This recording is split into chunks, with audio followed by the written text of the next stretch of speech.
Hello friends, मैं हूँ श्रद्धा। आपका मेरे किचन में स्वागत है। आज मैं आपके लिए फिर से एक बार नई रेसिपी लेके आई। आज हम बनाने वाले हैं राजस्थान का एक फेमस डिश, राजस्थानी दाल बाटी चूरमा। तो इसे बनाना बहुत इजी है और खाने में तो बहुत ही टेस्टी लगता है। तो हम घर में ही इजी तरीके से ये बनाएंगे। तो चलिए हम बिना टाइम वेस्ट किए बनाना स्टार्ट करेंगे। आप मेरे चैनल में नए हैं और आप मेरे चैनल को फर्स्ट टाइम देख रहे हैं तो प्लीज़ मेरे चैनल को सब्सक्राइब कर लीजिए। साइड में बेल आइकन है, उसको भी जरूर प्रेस कर लीजिएगा। मेरे आने वाले वीडियो के नोटिफिकेशन आपको पहले मिलेंगे। तो चलिए हम बनाना स्टार्ट करते हैं।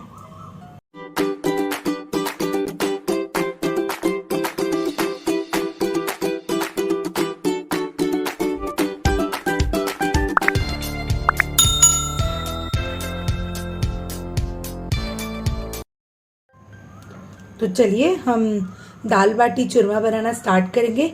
इसके लिए पहले हम दाल बनाएंगे। तो हम दाल को पहले हमें सोक करना है धो के। तो ये हम एक बोल ले लिए हैं। अब इसमें मैं दाल डालूंगी। तो ये रहल की दाल है, ये 25 ग्राम दाल है। मैं 5 टाइप्स के दाल लूँगी इसमें और इक्वल क्वांटिटी में लूँगी। तो ये मैं रहल की दाल ले ली हूँ। और अब हम ये लेंगे उड़द की दाल है, बिल्कुल सेम क्वान्टिटी में 25 ग्राम है ये। और अब मैं इसी में ऐड करूँगी, ये मसूर की दाल है और इसी के साथ में डालूंगी मूंग की दाल। और अब मैं इसी में डालूंगी चना की दाल। तो अब ये पांचों तरह की दाल ले लिए। अब मैं इसको अच्छे से वॉश कर लेती हूँ और इसको 10 मिनट्स के लिए सोक करने के लिए रखूंगी। तो आप ये देखिए मैं दाल को अच्छे से धो ली हूँ। अब मैं इसमें पानी डाल देती हूँ और इसको 10 मिनट के लिए हम सोक करने के लिए रख देंगे। जब तक हमारा दाल सोक हो रहा है तब तक हम बाटी के लिए आटा लगा लेते हैं। तो हम इस तरह का एक बड़ा बोल ले लेंगे। इसमें मैं ये 2 कप आटा डालूंगी। ये नॉर्मल गेहूं का आटा है। तो ये 2 कप में डाल दी हूँ। और इसी के साथ मैं ऐड करूँगी इसमें हाफ कप सूजी। तो ये हाफ कप है सूजी। अब मैं इसी में डालूंगी नमक। तो ये मैं आधा चम्मच नमक ली हूँ और इसी के साथ मैं आधी चम्मच ही अजवाइन डालूंगी। अब मैं इसी में ऐड कर दूंगी हाफ चम्मच ये बेकिंग सोडा है। अब हम इसमें ऐड करेंगे घी। तो मैं इसमें ये 2 टेबलस्पून घी डालूंगी। तो ये 2 टेबलस्पून घी डाल दी हूँ। घी डाल के मैं इसको अच्छे से सब चीज़ों को मिक्स कर ले रहे हैं। तो इस तरह से हम इसको मिला ले रहे हैं। अगर आप हेल्थ कॉन्शियस हैं तो आप घी थोड़ा सा कम कर सकते हैं, पर घी की जगह ऑयल बिल्कुल नहीं डालिएगा इसमें। तो आप ये देखिए हम अच्छे से मिक्स कर दिए हैं। अब इसमें हम पानी डाल के इसका डो तैयार करेंगे। तो हमें इसका डो हार्ड ही रखना है, रोटी और चपाती से हार्ड डो रखना है। तो अब इसको हम तैयार कर ले रहे हैं डो। पानी हमें जितना लगेगा हम उतना ही डालेंगे। तो ये देखिए ये हमारा डो तैयार हो गया है। अब मैं इसको अच्छे से थोड़ा सा इस तरह से 5 मिनट तक अच्छे से इसको हम मसल के थोड़ा तैयार कर ले रहे हैं।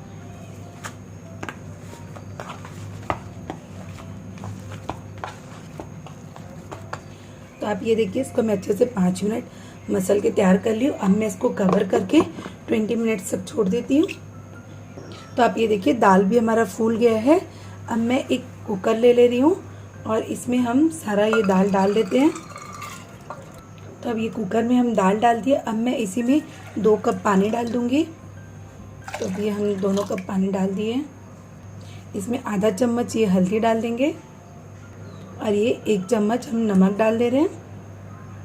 और हम बिल्कुल इसमें से हल्का इसमें ऑयल डाल देंगे। 5 to 6 ड्रॉप जैसे ऑयल डाल देंगे, ताकि क्या होगा ना, ये जब सीटी आए तो दाल बाहर ना आए। अब मैं इसको कवर कर देती हूँ और इसको गैस में चढ़ा देती हूँ। तो ये हम गैस में चढ़ा दिए हैं मीडियम फ्लेम में। इसमें हमें 5 से 6 सीटी आने देंगे। तो अब चलिए हम आटा चेक कर लेते हैं। ये 20 मिनट्स हो गया है। इसको मैं वापस से इस तरह से फिर से एक बार मसल लेती हूँ आटा को। और अब हम इसको आज हम ये बाटी हम 2 तरह से बनाना बताऊंगी। एक नॉनस्टिक के पैन में और एक अप्पे पैन में। तो अब हम अप्पे पैन में बनाएंगे तो हम छोटा छोटा लेंगे डो। तो इस तरह से हम इसको तोड़ लेंगे और हाथ में ऐसे घुमाएंगे और हम इसको उल्टा इस तरह से उल्टा हम इसको दबाते जाएंगे। तो इस तरह से हम दबा लेंगे और इसको हम इस तरह से फोल्ड कर लेते हैं, जैसे हम स्टफिंग के लिए डालते हैं ना, बस हम इस तरह से फोल्ड कर ले रहे हैं, इसको गोल घुमा ले रहे हैं। तो बस हमें इसी तरह से बना के हम रख लेते हैं। तो ये मैं छोटी वाली बनाई हूँ अप्पे पैन के लिए, और ये मैं थोड़ा सा बड़ा लूँगी ये नॉनस्टिक के पैन में। तो हम इसी तरह से ही करेंगे। हम आप चाहे तो इस तरह से भी इसको ऐसे दबा सकते हैं। तो हम ऐसे इसको दबा ले रहे हैं, जैसे हम स्टफिंग भरते हैं ना, और हम इसको पैक कर लेंगे। तो बस इस तरह से हम इसको पैक कर ले रहे हैं। ये अंदर कुछ भी नहीं है, खाली है बिल्कुल। तो बस हम इस तरह से रखते जा रहे हैं। तो हम सारा बना ले रहे हैं।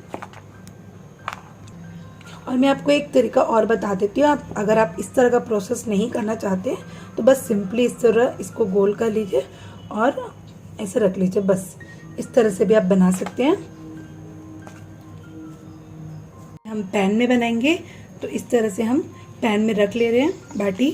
तो हम ये पैन में बड़ी वाली बाटी रख लेंगे। बस इसको हम गैस में चढ़ा देते हैं और इसको हम 15 मिनट के लिए सिकने देंगे लो टू मीडियम फ्लेम में। तो ये देखिए हम चढ़ा दिए हैं और इसमें हम घी नहीं लगाए हैं, हम घी बाद में लगाएंगे।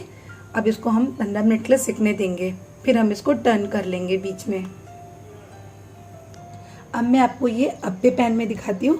तो हम इसमें भी डाल दे रहे हैं, जैसा कि मैं आपको बताई थी मैं घी नहीं लगा रही हूँ, हम घी बाद में लगाएंगे। तो इस तरह से हम डाल दिए।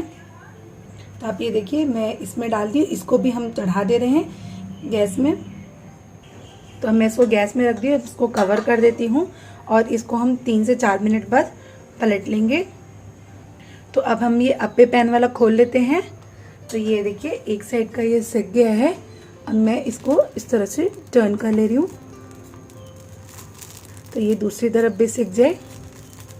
तो मैं पूरा इस तरह से पलट ले। तो आप ये देखिए हम सब पलट लिए। मैं इसको वापस से फिर से कवर कर देती हूँ, फिर से इसको 3-4 मिनट बाद देख लूँगी।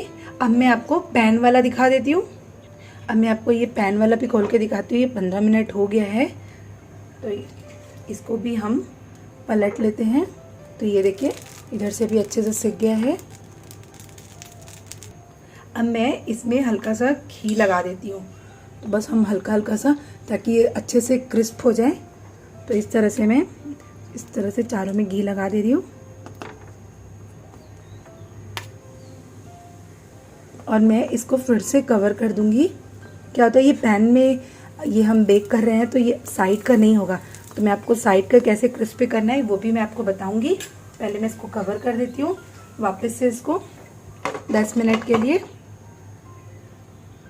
अभी हम चेक कर लेते हैं अप्पे पैन वाला सिक गया है नहीं। तो ये देखिए ये हमारा बहुत बढ़िया से सिक गया है।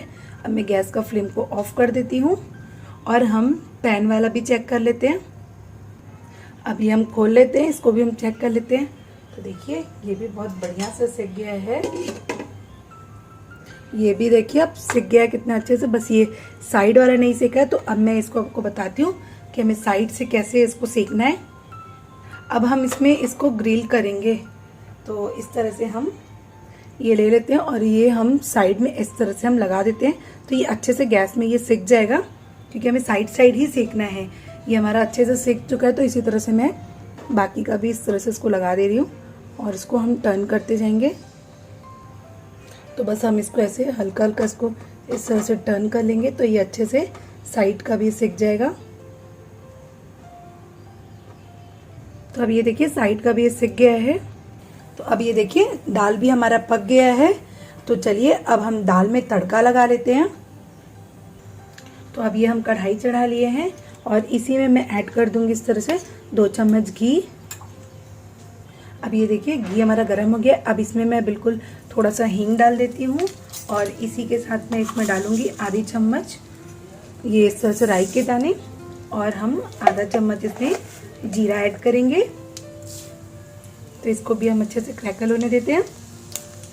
अब इसी में मैं ये लहसुन की कलियां ले ली थी 5-6, इसको हम कट करके डाल दिए हैं और इसी के साथ मैं ये ग्रीन चिली डाल देती हूँ। और अब मैं इसी में ऐड करूँगी थोड़े से अदरक को मैं बारीक कट करके रखी थी और ये कड़ी पत्ता है। बस इसको अच्छे से चला ले रहे हैं। आप ये लहसुन और अदरक की जगह में आप इसका पेस्ट भी ले सकते थे। अब ये देखिए ये अच्छे से पक गया है। अब मैं इसमें ये 1 ऑनियन है, इसको कट कीजिए, इसको भी डाल देती हूँ। बस हम इसको भी अच्छे से इसमें पका लेंगे। तो ये देखिए ऑनियन भी हमारा अच्छे से पक गया। अब इसी में मैं ऐड कर देती हूँ, ये मैं 2 टोमेटो ली थी, इसको बारीक कट कर ली थी, इसको भी हम डाल दिए। और इसी में मैं ऐड कर देती हूँ ये 1/2 चम्मच ये रेड चिली पाउडर है और इसी के साथ ये आधा चम्मच नमक है। तो अच्छे से हम इसको भी मिक्स कर ले रहे हैं और अच्छे से हम टमाटो को पकने देंगे। तो आप ये देखिए टमाटर भी हमारा पक गया है। अब मैं इसी में ऐड कर दूंगी 1 चम्मच ये धनिया पाउडर को बस हम हल्का सा इस तरह पका ले रहे हैं। तो मैं इसको धनिया पाउडर डाल के भी अच्छे से इसको पका ली हूँ। अब मैं इसमें ऐड कर दूंगी ये दाल जो हम पका के रखे थे। तो ये दाल गाढ़ा हो गया है, तो इसमें मैं गर्म पानी ऐड करूँगी। तो ये देखिए दाल डाल के भी हम अच्छे से इसको मिक्स कर दिए हैं। तो अब ये काफ़ी गाढ़ा लग रहा है, तो अब मैं इसमें गर्म पानी ऐड कर रही हूँ। तो अब ये हम गर्म करके रखे थे पानी, इसमें आप ठंडा पानी बिल्कुल नहीं डालिएगा, गर्म करके ही डालिएगा। तो ये हम पानी भी डाल दिया और पानी डाल के इसको अच्छे से इस तरह से मिक्स कर ले रहे हैं। अब मैं लास्ट में ऐड करूँगी ये आधा चम्मच गरम मसाला डाल के भी इसको हम अभी कवर करके दाल को रख दे रहे हैं। अब मैं इसको कवर कर देती हूँ अच्छे से। मैं इसको 2 से 3 मिनट तक अच्छे से दाल को पकने दूंगी। जब तक हमारा दाल पक रहा है तब तक हम ये चूरमा के लिए पीस लेते हैं। तो हम ये मिक्सर जार ले लिए हैं। तो ये मैं बड़े साइज़ वाली जो बाटी बनाई थी इसको हम इसमें डाल देंगे। तो मैं ये चारों बड़े साइज़ वाली बाटी इसमें डाल देती हूँ तोड़ के, और इसको हम मिक्सर चला ले रहे हैं। हमें पूरा फाइन इसका पाउडर नहीं बनाना है। तो आप ये देखिए इसको हम पीस लिए। जैसा मैं बताई थी मैं इसको पूरा चिकना नहीं पीस रही हूँ। तो अब चलिए हम दाल चेक कर लेते हैं। अब ये दाल हमारे 3-4 मिनट हो गए, हम खोल लेते हैं। तो देखिए दाल हमारी बिल्कुल परफेक्ट गाढ़ी हो गई है। अभी मैं इसी में ये कोरिएंडर डाल देती हूँ। तो इसको भी हम डाल के अच्छे से इसी में हल्का सा मिक्स कर ले रहे हैं। तो ये हमारा दाल तैयार हो गया है। अब मैं गैस का फ्लेम ऑफ कर देती हूँ। तो अब हम चूरमा बनाते हैं। तो मैं ये कढ़ाई चढ़ा रही हूँ और इसी में मैं घी डाल दूँगी। तो इस तरह से मैं 2 चम्मच घी डाल दी हूँ। तो ये देखिए हमारा घी गर्म हो गया है। इसी में मैं ये कुछ काजू और बादाम ली थी। तो मैं 8-10 काजू 8-10 बादाम ली थी। इसको भी बस हल्का सा हम इसमें सौटे कर लेते हैं, बस हल्का ही करेंगे। तो ये देखिए ये हल्का सा हो गया। अब मैं इसी में ये जो हमने बना के रखे थे, मिक्सर में पीस के रखे थे बाटी को, इसको भी हम डाल देते हैं। तो हम पूरा डाल के अच्छे से, क्योंकि इसे हमें ज़्यादा तो रोस्ट करना नहीं है, ऑलरेडी ये पकी हुई है। तो बस हम इसे 4-5 मिनट तक अच्छे से इस तरह से रोस्ट कर ले रहे हैं। तो आप इसको देखिए मैं अच्छे से इसको 4-5 मिनट रोस्ट कर ली हूँ। अब मैं इसमें ऐड करूँगी पाउडर शुगर। आप चाहें तो नॉर्मल शुगर भी डाल सकते हैं, तो मैं इसको पाउडर बना के डालूँगी तो ज़्यादा अच्छा रहेगा। और ये मैं पाउडर शुगर ली थी 4 टेबल स्पून। आप मीठा अपने टेस्ट के अकॉर्डिंग कम ज़्यादा कर सकते हैं। बस ये शुगर डाल के भी हम अच्छे से इसको मिक्स कर ले रहे हैं। तो ये देखिए शुगर डाल के भी हम अच्छे से इसको मिक्स कर लिए हैं। अब चलिए हम सर्व कर लेते हैं। तो ये देखिए ये हमारी बाटी थोड़ी गर्म है और घी है। आप चाहे तो घी इसके ऊपर डाल सकते हैं। वैसे तो ज़्यादातर तो राजस्थान में ये अच्छे से इस तरह से डीप किया जाता है। तो मैं भी इसको डीप करके ही इसको प्लेट में रखने वाली हूँ। तो अच्छे से हम घी में इसको पूरी तरह से इस तरह से डीप करेंगे। तो मैं इसी तरह से बाकी की भी बाटी डीप कर ले रही हूँ। तो ये देखिए गर्मा गर्म हमारा तैयार हो गया है दाल बाटी चूरमा। मैं इसके साथ में सैलेड भी रखी हूँ, ऑनियन का और ग्रीन चिली और लेमन। तो फ्रेंड्स देखिए बनाना कितना आसान है, तो खाने में बहुत ही टेस्टी लगता है, बिल्कुल राजस्थान का ही टेस्ट आएगा। तो अगर आपको मेरा ये वीडियो पसंद है तो प्लीज़ आप मेरे चैनल को लाइक कर लीजिए, सब्सक्राइब कर लीजिए और अपने फैमिली फ्रेंड्स में ज़रूर शेयर करिएगा। एक बार मैं आपके लिए फिर से नई रेसिपी में मिलती हूँ। Bye bye.